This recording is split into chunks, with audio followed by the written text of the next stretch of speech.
Welcome to 23 Degrees Sideways. Today we're going to talk about weeds and a disc golf goal right there. I'm putting that in the frame for a minute to give a shout out to Liberty Doll, a fellow YouTuber who is much better at disc golf than I am because I'm not officially ranked. Look at that. She is.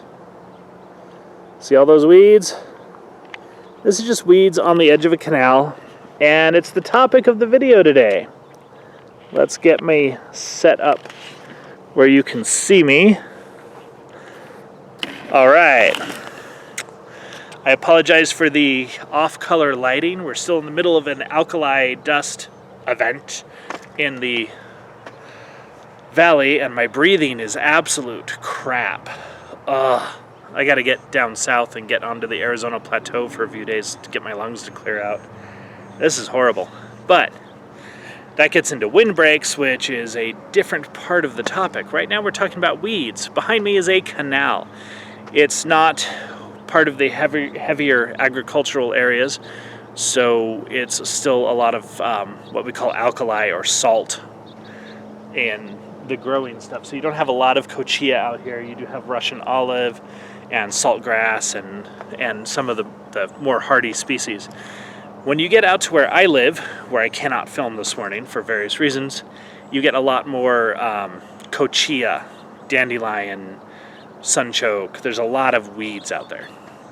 And kochia is a really good example that we'll get to in a minute because it's actually a commercial crop in some regions in the Southwest. So, what's the problem with these weeds? Well, the problem with the weeds is that here in the Lahontan Valley, we have hundreds of miles of canals. And on the edges of those canals and the dirt roads and just everywhere bordering all of the agricultural stuff, which is the main reason this valley exists, Tom Cruise and Maverick aside, agriculture is the thing out here. We have weeds everywhere, edges of everything. And we spray them, and we burn them, and we mow them, and we till them. And a lot of this is public land. So honestly, the majority of this is public, quote-unquote public land. So the edges of the canals, the easements, and it's kind of a bitch. They come through and they spray every spring. Areas get sprayed, heavy chemicals, herbicides everywhere. Doesn't do much. You know, they spray and they spray. And then sometimes they burn it at the end of the season. But that's usually up to the farmers in the area if they want to. And we do.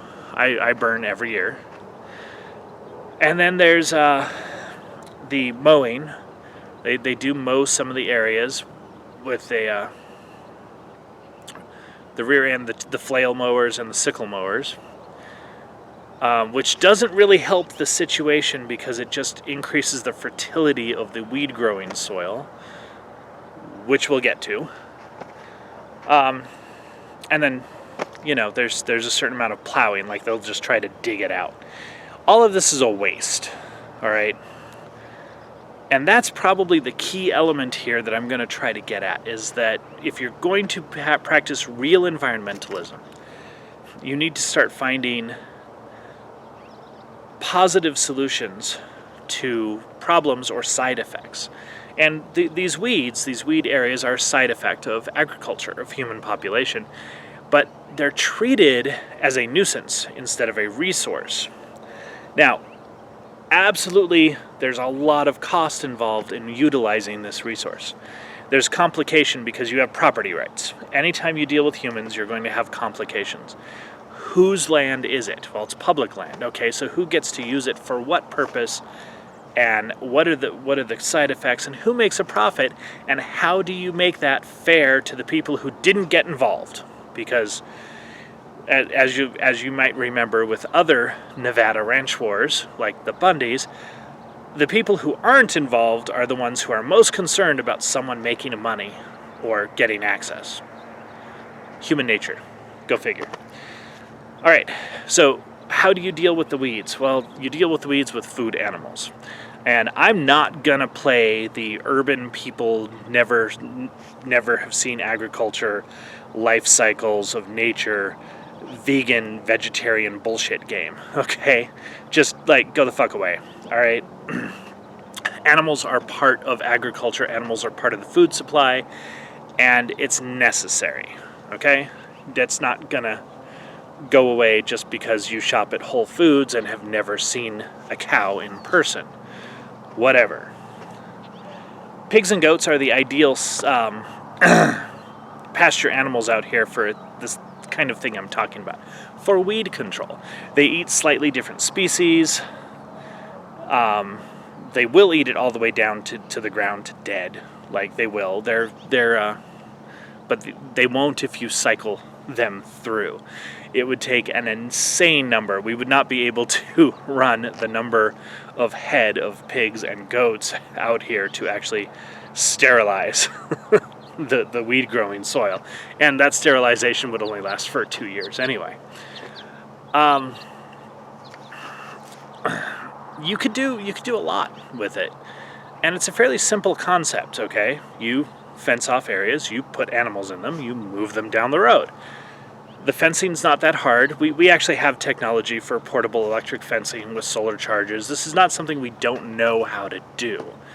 It is labor intensive, and it's not the back-breaking labor of organic gardening where you hoe out the weeds individually with no mechanized inputs or anything. That's horrible. Ugh, what a bad idea. But it is labor intensive. You do need cowboys, shepherds. You need watchmen. You need people out there to move the fences, to rescue the animals, because animals do stupid shit, to keep an eye on things. You do need labor.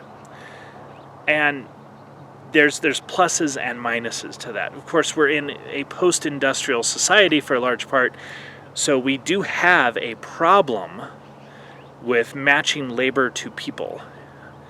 And this is not something you want as a career, being a basic shepherd in an electric fence roadside environment is not something you want as a career, but it's a really good thing to do for a couple years.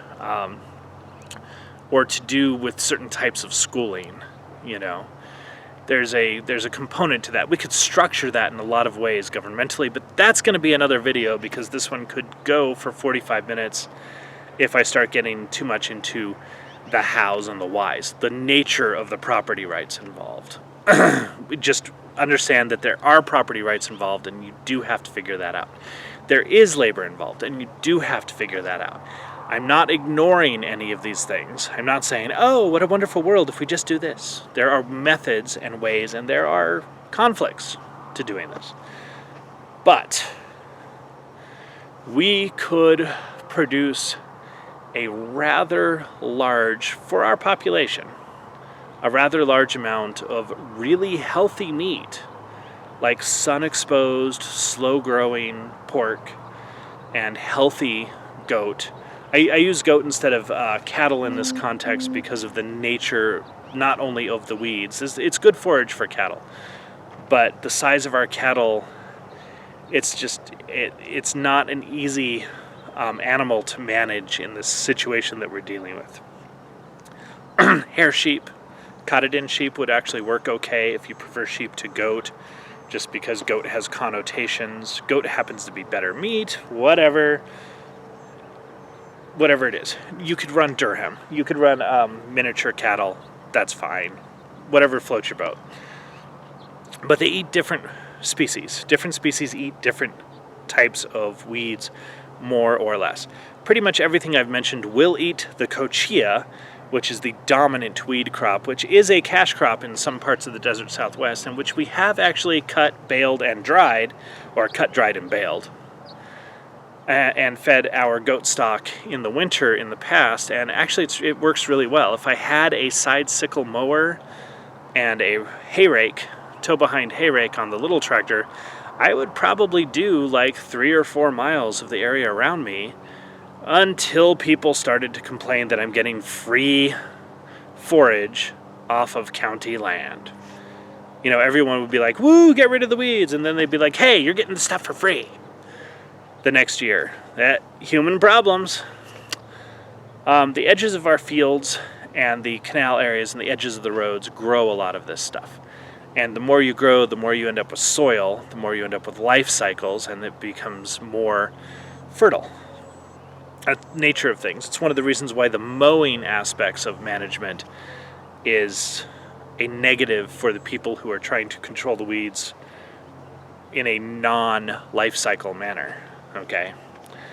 Now, trees are another thing. Once again, the air is so ridiculous right now. We need windbreaks, and that's a huge factor. And again, you have to manage that resource, and it does require labor. You have to plant the trees, you have to care for the trees. You do have to care for the trees. You know, anyone who thinks that an orchard is zero labor, I got an orchard I'll sell you.